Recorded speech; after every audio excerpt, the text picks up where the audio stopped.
Okay, so we're going to look at something interesting that I've been talking about for years. And quite honestly, it is so far outside the realm of a normal lifestyle that it just seems unbelievable. And yet I looked up some quick articles up in here to go ahead and discuss today that leads us into the recent announcement of what's going on in the United States. So we have the CIA's appalling human experiments with mind control. So we're going to open that one up next, and that's actually from the History Channel. We also have, I'm going to scroll. Oh, it won't even let me scroll down. I'll have to come back to that and then it'll let me scroll. So this is on the History Channel. It said the CIA's appalling human experiments with mind control. Now, for those of you who've listened to my story, it absolutely seems unbelievable, or at least did for me for many, many years. I sat in silence as I did what was called just trying to find the puzzle pieces to put my life back together. And although this is not the program that I was selected for, as a polite way of saying, that destroyed my life. This really shows what the government in the United States is and has been doing to its own citizens. So this is by Brianna Nofil. And in this one says, on April 10th, 1953, that's right, that was 53, Alan Dulles, the newly appointed D of the CIA, it delivered a speech to gathering of Princeton alumni. Though the event was mundane, global tensions were running high. Korean War was coming to an end. Earlier that week, the New York Times had published a startling story asserting that American POWs returning from the country may have been converted by communist brainwashers. Some GIs were confessing to war crimes like carrying out germ warfare against the communists, a charge the US categorically denied. Others were reporting so brainwashed that had refused to return to the US at all. As if that weren't enough, the US was weeks away from secretly sponsoring the overflow of a democratically elected leader in Iran. Yes. So you want more information on this, they've got video you can watch, but it goes really into detail here of the brainwashing. However, we also know that same name right here to be involved in the removal via removal from the planet of one of our presidents as well. So there's quite a bit here, but the reality is our own government was involved, and this goes into more of the detail of what it was. Although it's relayed here, it's actually a top CIA program, and so if you want to read in more here, you certainly can. But let me see if I can go back and load this page more. Here we go. Now it's going. So we have special reports, cocaine conspiracy, and the CIA. So PBS reported this, and this talks about a 1966 issue that involved. There was also a 1980s link. So let's look into that. Also, here we have when the CIA ran a LSD home in San Francisco. And this was reported in 2016 regarding the 1950s. Now, I've pointed out, and you can just go on and on and on with the articles that had been reported over the years. And if we had microfiche, for any of you old enough to remember going to the library and pulling up microfiche, the depth of the articles that has not been changed is pretty broad, as it was being more reported with a true journalistic approach. But in the about 80s in San Francisco, there was an estimated between 9 and 10,000 undercover CIA operatives. And these were individuals, as I mentioned, that were off the books. So they weren't getting a federal paycheck, but they were getting slipped a benefit here or slipped a benefit there. And this might be the head of a liquor store, the postal service, your neighbor. They were all spying on you if you lived in the city. And they would knock. That's what they would do. And then the more they did, whether it's true or not, they got rewards. So of course, a lot of information went forward that wasn't true, but they were the eyes and the ears on the street before we all carried it in our pocket via the cell phone. So let's look into this next one here. This one is Newsweek. And there's a number of articles that came out recently, and if you want to click on those, you certainly can. But there was one in particular I picked up from Newsweek. And this Newsweek exclusive, Inside the Military Secret Undercover Army, this was released by William Arkin on 5/17. And again, this year, so we're talking last week. How strong is the US military? So there's a video there if you want to watch it. But what we're looking at is the largest undercover force the world has ever known is the one created by the Pentagon over the past decade. Some 60,000 people now belong to this secret army, many working under masked identities and in low profile. So again, many are off the books. And most of the 60,000 is all part of a broad program called signature reduction. So go ahead, look up more on that. Go down that rabbit hole.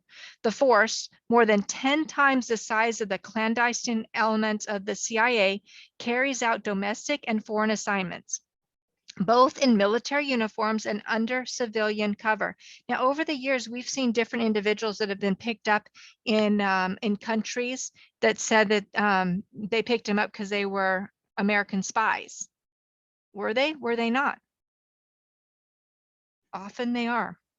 In the real life and online, sometimes hidden in private businesses and consultancies, some of them household name companies. The unprecedented shift has placed an ever greater number of soldiers, civilians, contractors working under false identities, partly as a natural result of the growth of the secret special forces, but also as an intentional response to the challenges of traveling and operating in an increasingly transparent world. The explosion of Pentagon cyber warfare, moreover, has led to thousands of spies who carry out their day-to-day work in various made-up personas. The very type of nefarious operations the United States decries when Russian and Chinese spies do the same. Remember, we had an issue of some arrests at Apple as an example, and that was directly related to Chinese individuals here. Newsweek's exclusive report on this secret world is the result of a 2-year investigation involving the examination of over 600 resumes and 1,000 job postings, dozens of FOIAs, right, Freedom of Information Act requests, and scores of interviews with participants and defense decision makers. What emerges is a window into not just a little-known sector of the American military, but also a completely unregulated practice. No one knows the program's total size, and the explosion of signature reduction has never been examined for its impact on military policies and culture. Congress has never held a hearing on the subject, and yet the military developing this gigantic clandestine force challenges U.S. laws, the Geneva Conventions, the Code of Military Conduct, and basic accountability. How are they funded? Yep, thanks, your tax dollars.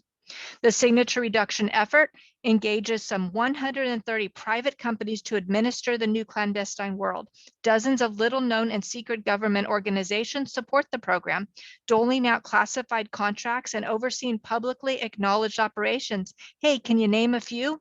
Maybe Facebook, maybe YouTube, maybe a Twitter, maybe, well, just kind of go right on down the list, Amazon. Altogether, the companies pull in over 900 million annually to service the clandestine force. It is a lot more than that. Doing everything from creating false documentation, what? And paying the bills and taxes of individuals operating under assumed names, what? Making up false personas? I think we had a president in that area, and maybe a second one right now. To manufacturing disguises, that's right. Face masks, disguises, you name it, and other devices to thwart detection and identification, to building invisible devices to photograph and listen in on activity in the most remote corners of all the world, including the United States. Special Operations Forces constitute over half the entire signature reduction force, the shadow warriors who pursue terrorists in war zones from Pakistan to West Africa, but also increasingly work in unacknowledged hotspots. Oh, like maybe the Brown Zone, including behind enemy lines in places like these, military intelligence specialists, collectors, counterintelligence, even linguists make up the second largest element. Thousands deployed at any one time with some degree of cover to protect their true identities. The newest and fastest growing group is the clandestine army that never leaves their keyboards. That's right. They're your next door neighbor. They're spying on you. These are the cutting edge cyber fighters and intelligent collectors who assume false personas online, employing non-attribution and misattribution techniques to hide. They're using social engineering to hide the who and the where of their online presence while they search for high value targets and collect what is called publicly accessible information and or plant information into individuals' computers, or even engage in campaigns to influence and manipulate social media. What? Hundreds work in and for the NSA, but over the past 5 years, every military intelligence and special operations unit has developed some kind of web operation cell that both collects intelligence and tends to the operational security of its overall activities. In the electronic era, a major task of signature reduction is keeping all of the organizations and people, even the automobiles and aircraft, involved in the clandestine operations. If you have a car made in the United States after 2009, it came with the tracking device. This protective equipment entails everything scrubbing the internet of telltale signs of true identities to planting false information to protect missions and people. As standard unforgettable identification and biometrics have become worldwide norms, the signature reduction industry also works to figure out ways of spoofing and defeating everything from fingerprinting and facial recognition on border crossings.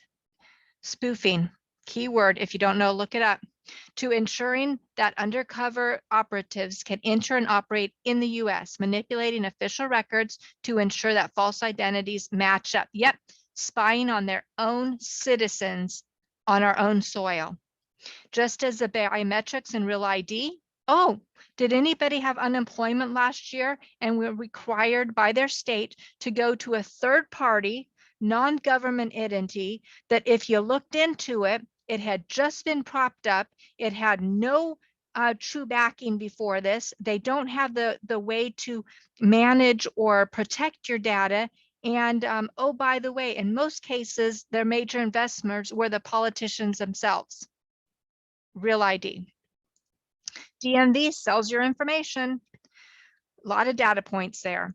Are the enemies of clandestine work. So too is the digital exhaust of online life. One major concern of counterterrorism work in the U.S. is this point age is the military families are also vulnerable. Another reason participants say to operate under false identities. The abundance of online information about individuals together with some spectacular foreign hacks. Did you know when you apply for a job, you're required to give a phone number? That phone number is then searched into a very, very simple software that looks at a fingerprint of everywhere you've ever posted anything on the internet. It's all gathered together in one part for a potential employer to look at, more or less anybody else in the world. So this goes pretty deep here. As you continue to read here, it's pretty scary. And again, this is your next door neighbor spying on you. And it's everywhere. If it's not in your pocket, it's through your computer. If it's not through your computer, it's by the ring that Amazon gave to households to put by their front door and tied directly into the police departments. So again, I'm going to go ahead and put this in the link for you to read forward here. But what else? Who else is monitoring us?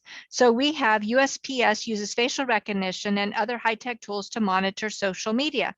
Why does USPS need to monitor your social media? We also know that they take an image of every single piece of mail that comes to your house. How do we know that?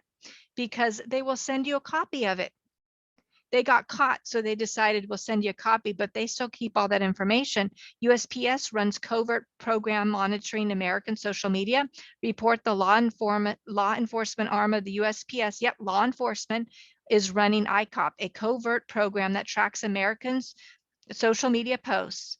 The law enforcement arm of the USPS, okay, it's just repeating itself there, but that's what they're doing. And that came out on April 28th. Here we go. Reported, we have, oh, great. There we go. Thank you, Fox TV. Move over Marine Corps. AOC is pushing for 1.5 million strong climate course.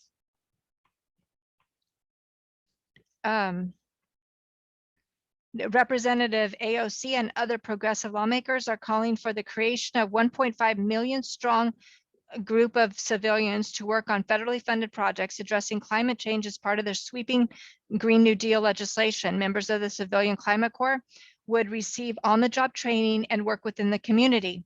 Again, this is hiring 1.5 million neighbors in order to report against you. The idea is they would be on for 5 years. This means they probably would not be federal government employees. They'd be contractors. Otherwise, there would not be a cliff at 5 years. And in order for them to keep their jobs, they're going to need to report. Otherwise, they're not going to be deemed necessary. All right, well, there you go. Now, this is on the heels, as you might remind, that we don't need the police, defund them, but that's always been the agenda. You defund the police that are local people that you might know and have a face, and they might be sincerely protecting and serving. Get rid of it and bring it in on a big government scale. There is no personal interaction. It's now about catch and punishment versus protecting and serving. All right. This is serious, everybody. The more you have knowledge, the more you can start to protect yourself.